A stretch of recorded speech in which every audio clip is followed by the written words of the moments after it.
اوكي مشموع waxaan ku suganahay magaalada la yiraahdo Mwingi waxaan hadda ka soo baxnay shirkii laamaha maanka ee u dhaxeeya labada county Garissa iyo Kitui County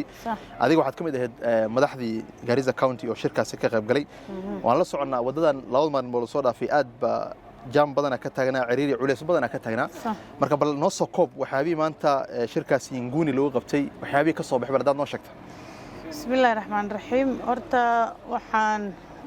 mahad u celinaynaa ilaahay alxamdulillaah oo inta dib wana soo gaaray horta dib yar ma ahayn waxa markaan dantan nagu qasabtay inaan annaga isku imaano madaxda Kitui madaxda Garissa inaan fariisano arrimaha amaanka aan ka hadalno maxaa yeelay waxa jidka hadda ku rafaadsan ama magaalo kasto ka ganacsado waa annaga meel kasto waan joognaa maalinta arbacadii waxaa la dilay wiil yar oo 14 jir ah si xun loo dilay ka horena dagaale way sii socdeen oo haadaaska dadka xoolaha raacaan oo geelka dhaqdaan iyo waxa is hayeen nimanka meesha degan magaalada dagaal baa dhacay 7 nin ayaa laga dilay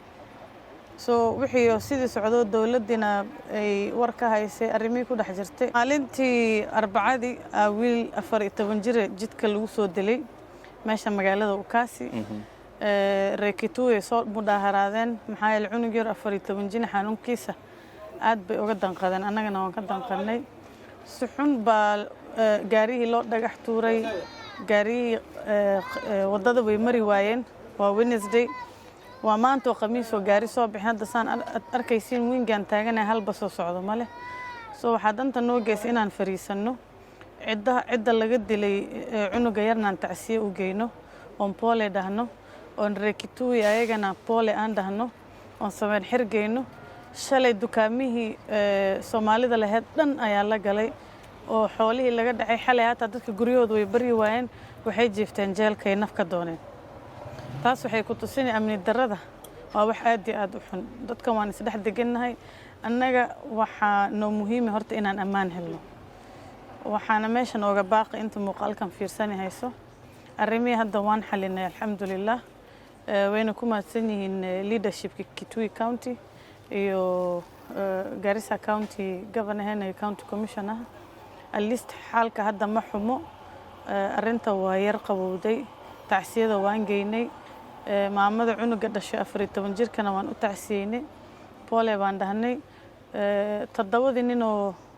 magaaladan Kitui laga dilayna ayagana pole waan dhahnay nimankii cunuga yar soo dileen geelkooda la hayay ninka geelka lahaa hadda uu isu soo bixiyay asagana cidda magteeda uu siiyay cunuga laga dilay soo taas waxay ku tusinaysaa horta xaalka inuu hadda xumeen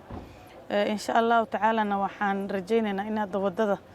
فرمي دونتي جاريهنا مري دونان because وددان ضد بدنا مران ضد حنوسنا مران بعشرة دي هاد استاكتي وأنا هاد مينجي جوان ده شعان جيل يسيال ده شعان جيل ما يالو because جيل كنا لما هايو جاري عنها كينا ينوع عرري روح كستون نفتي سول عرري سو حان أنت أوجا باقي أنت ماشان إيجاد يجسني هاي سو تفضل لسانه markaan annaga aan social media wax ku soo qorayno horta aan ka fiirsano because haddaan Soomaalinahay haddaan Muslinahay meel kastaan deganna wadankan dadka aan la dhex deganahona waa dad ayagana noo baahan annagana aan u baahannahay aan ka fiirsano arrimahaas iyo hadalleena aan soo gelinahayno media iyo qoraalaha aan meelaha soo gelinahayno let us preach peace amni darrada ma fiicno ruux kastaba wax buu ku waayni markii la isku dhaqaaqo waad aragteen labadan dhar dibka aan marnay intaas hadda meeshan u joognaa alxamdulillaah hawshii waan soo koobnay faataxadana soo maray inta dambe inuu ilaahay hagaajiyo insha Allah ma sha Allah aad oo maasnad mashmaalki ugu dambeyn barihan wala socotaa aaladda liyaada TikTok dhalinyarada aad bay u badan yihiin hadallo aan munaasab ahayn ay halkaas ka soo gudbiyaan adigana maadaama xilibaan dhalinyarada tahay dhalinyaradii aad matasho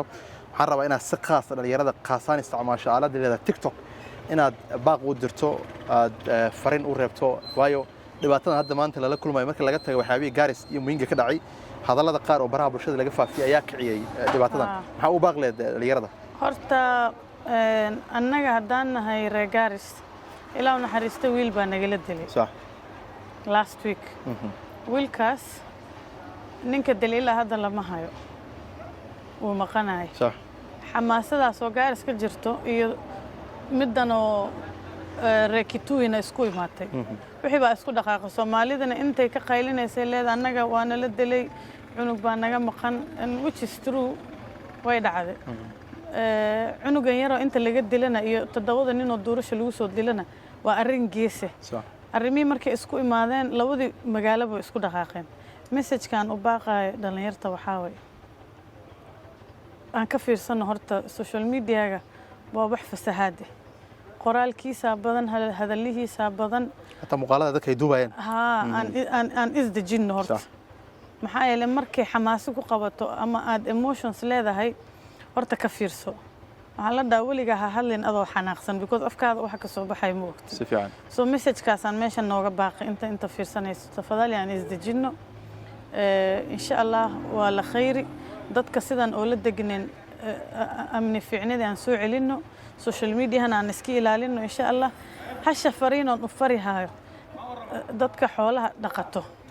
hal fariinaan u fari tafadali beer ruux leeyaho horta geelka ka ilaaliya maxaa yeelay annaga xoolaheena dhan waa geel annaga unbaa dhaqanaa waxaad geelka lagu ogya waa annaga geelka markii beerihii dadka uu galaa inaad ka soo celisiinaa fiican dadka xoolaha u dhiibtay ama wiilasha yaroo ijaarta haystaan message-kaas horta fariintaa naga gaarsiiya geelka markuu nimankan beerahooda soo galo geelkiyaa la dili geelkii markii la dilo ninkii wuu soo argudani ninkii wax soo dilo dili dhiig baa daadani haddana labada ciidaa isku dhaqaaqay soo muhiimadda koow horta waxaa way annagana xoolaheenna aan ilaashanno geelka meeshuu mara aan ogaano soomaalida aan wiilasheenna la hadalno wacyigelin aan gelinno ayagana la degan dhib naguma hayaan annagana dhib yaana u keenin hala kala badbaado hal isla degnaado ammaanka hala sugo insha allah intaan dhibkan oo kalena ilaahay anaga ilaaliyo